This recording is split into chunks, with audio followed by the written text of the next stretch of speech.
If you take one thing from today's video, I hope it's that the smallest habits usually make the biggest difference. 10 years ago, I honestly thought that getting healthier was all about the finding perfect workout routine. I believed that one day I would finally get my life together and everything would just click. But you know what? It never happened. Now I'm almost 37, and I honestly think that the biggest changes in my life happened because of the tiny habits that barely seemed important at the time. The first one is probably the strongest one. I have stopped saving things for any special occasions. I remember very well, I used to have that mug which I really loved. I used to keep it at the back of the cupboard, barely touch it, and use my old one instead. I think I somehow convinced myself that it's only for a weekend or when the guests come over. But one morning I picked it up and thought, why am I doing that? What am I saving this mug for? And since then, I use it whenever I want to. It has nothing to do with wellness really, but it just reminded me that ordinary days deserve nice things too. And we live only once, and it's enough to save them all the good things for we don't even know what reason. Another habit happened completely by accident. I noticed that every morning I would wake up, still be in my bed,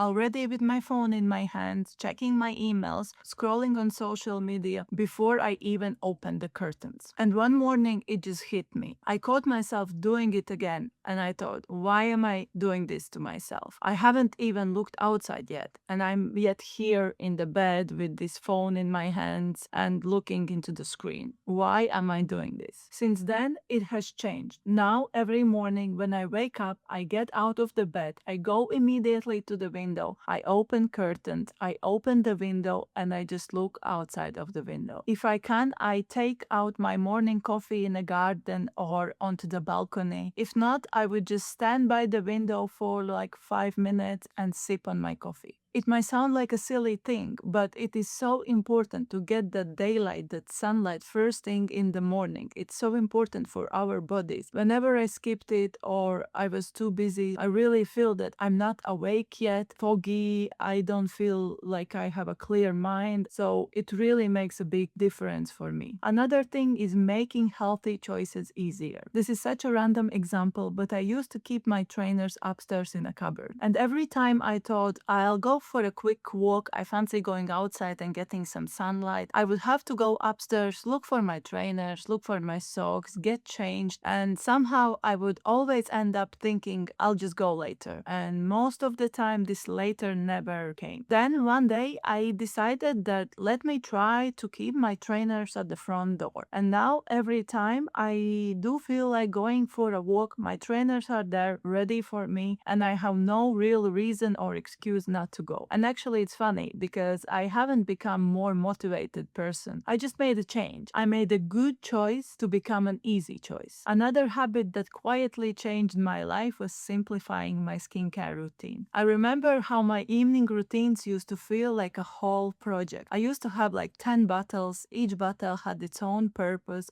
and I used to just layer one after another. And some evenings I would just look at them all. I would feel too lazy to do this whole routine, and I would just skip it and think that, you know what, tonight I cannot be bothered. So it meant that I had either very long and complicated routine or I didn't have it at all. So I decided to simplify it. Now my routine takes around 5 minutes. I understand what my skin needs. My skin is healthy, and because my routine is so simple, I actually do it every night. Something else I have stopped doing is trying to make every healthy meal exciting. I remember how I used to think that every week I would need to try a new recipe to make my food more interesting, different, and to excite myself to eat healthy foods. And to be honest, now my meals are pretty much the same. My breakfasts are pretty much the same every morning. I eat toast, eggs, some vegetables, and fruit. And that's actually something I really love. I enjoy it, I know it's good for me, and I simply stick to it. I have a few meals I really enjoy making on repeat or making some small adjustments. So I keep remaking them pretty much every single week. I don't waste my time and energy anymore on deciding what I will cook this week. I just keep remaking the things I enjoy. And the most important is that I just make sure that they are nutritious meals and they are good for my body. One habit I'm still working on myself is learning to do one thing at a time. I used to eat my breakfast while answering my emails on a laptop or on a phone. I used to fold my laundry listening to the podcast. I remember I used to watch Netflix movies while still being on my phone, scrolling, watching something. And it's crazy just to think about that. And I always thought that it means being productive. But what it actually meant is that my brain had no chance to slow down. Now I'm not multitasking anymore and thinking that I'm being productive. Now I'm just focusing on one thing at a time. If I'm drinking my morning coffee, then I'm just drinking my morning coffee. No emails, no screens, no phones, no podcasts, nothing. Just me and my coffee. It might sound boring, but in reality, it makes me feel much more calm and much more present in my everyday life. Another habit that has become part of my life is going for a walk after dinner, even if it's only for 15 or 20 minutes. I try to do it most evenings, and if the weather is nice, like it's summertime now outside, then I will try to stay outside for as long as possible. I love that the idea behind it, it's not to burn the calories or get my steps in, it's about something else. It's about the chance to slow down and properly finish the day. I think that the most important thing all of these habits have taught me is that looking after yourself shouldn't feel like another job. It should fit into your life naturally, not try to take over. It should become a part of your life. It should become, this is my life. It's linked. It's not like there is my life and then there are these things I do in order to feel better or make my life better. And that's probably the biggest lesson I have learned over the past few years.